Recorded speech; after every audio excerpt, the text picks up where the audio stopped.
I'm Lung. I'll be representing my team, which is Team Ren 3 for the project.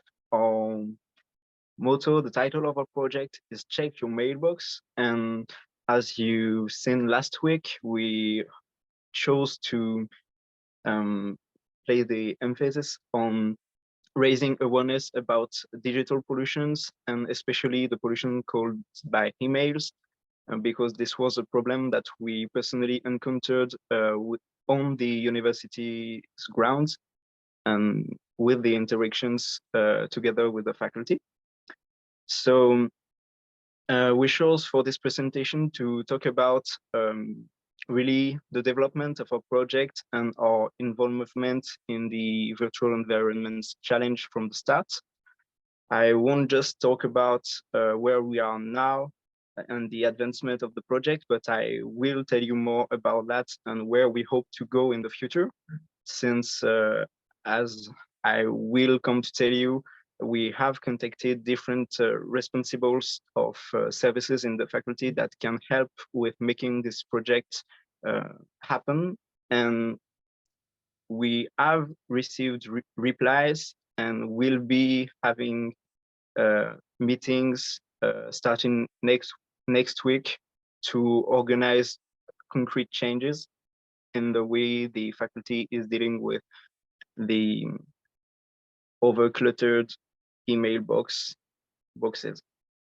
So to begin with, in this 1 month and a half, the project has been going on, at least for what I've seen as a student taking part in the project with my comrades Sepas and Mary, and with our team chair Laura. I joined this project at the very beginning, at the beginning of March. And at first, I really only joined for the opportunity to talk and practice my English skills.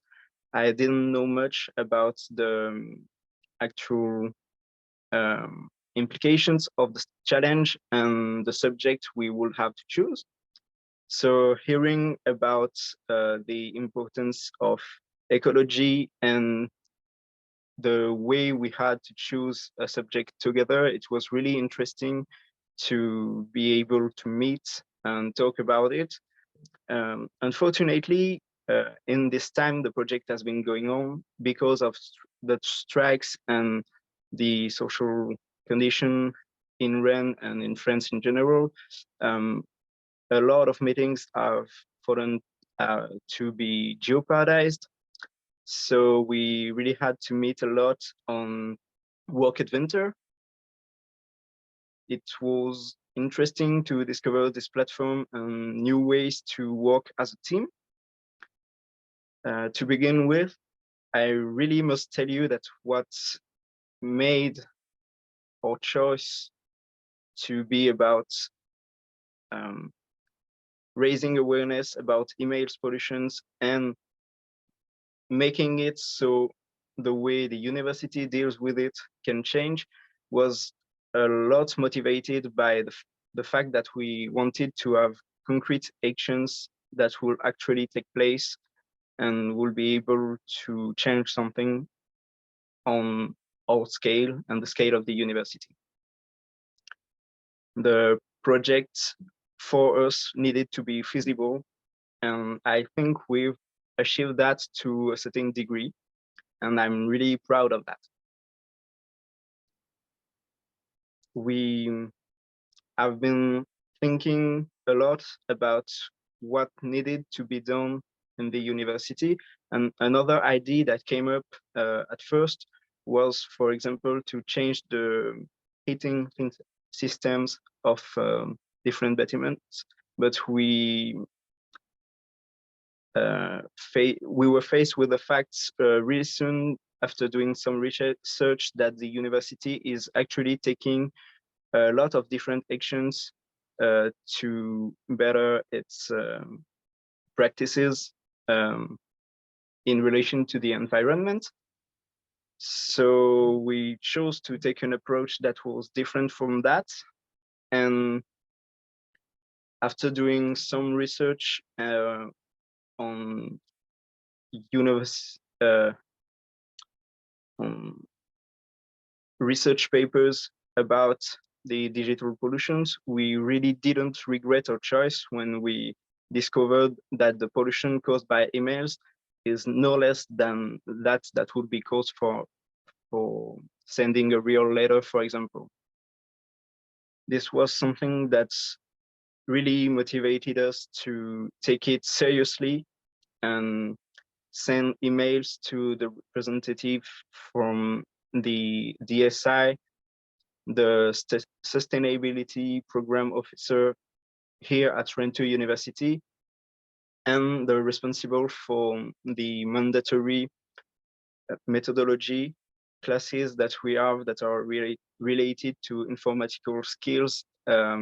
This is a class that is mandatory for all first-year students, and we think it will be really great to have awareness campaigns mixed into these classes.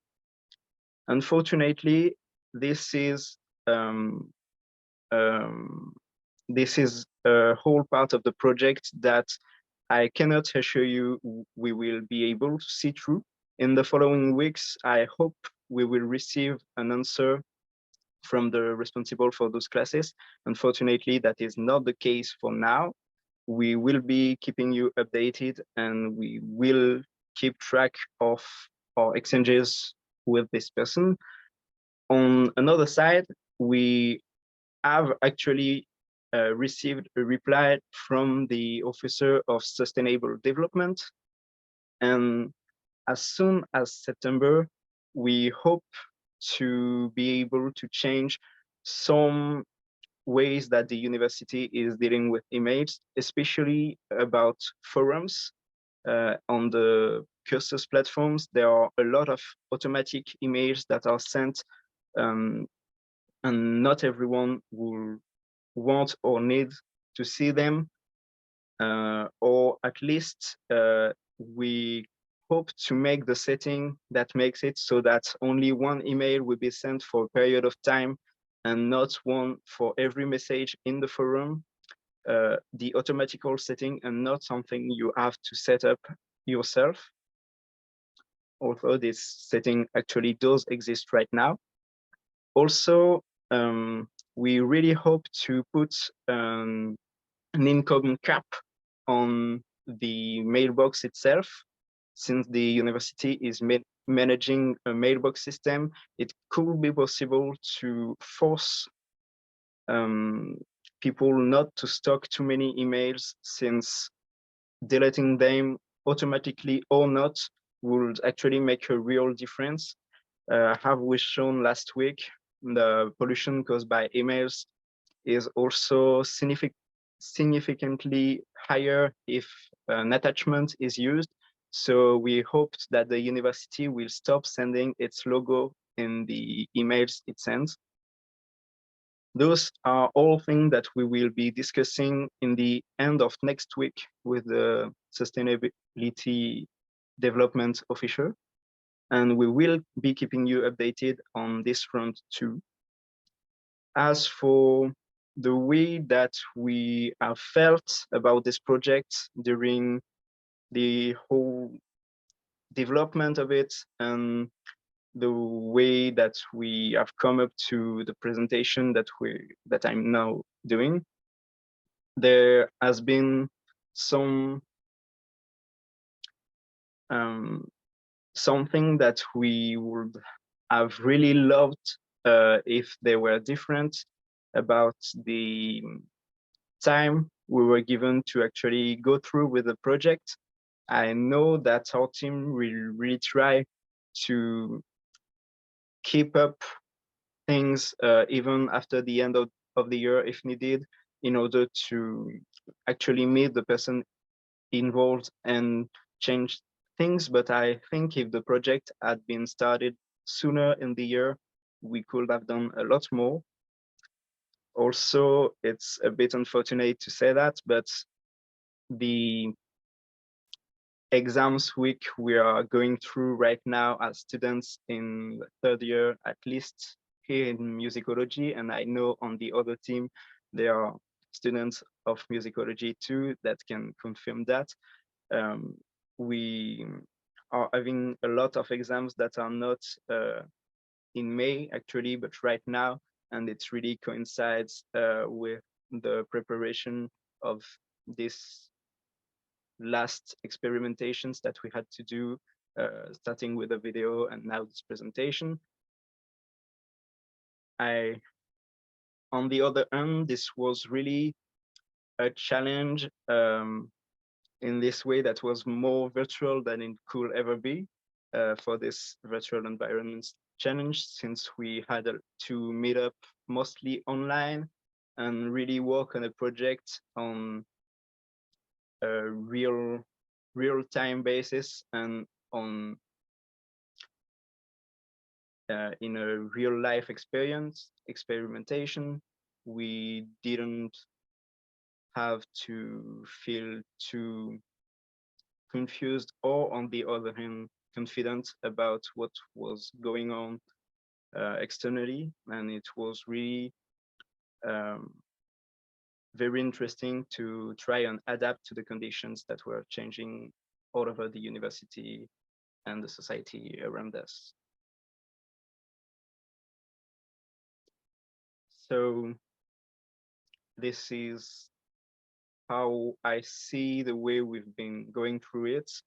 At the same time, I know that not every group has found the same organization, and it's really precious to me to have been able to talk in English, which I have never done so much before, and try to actually build something using this language, but also knowledge and skills that can be applied to the real world and can actually change things on matters that I really believe are important, such as CO2 emissions, although only on the scale of the university. So I'll be keeping you updated, and thank you for listening to me on this presentation.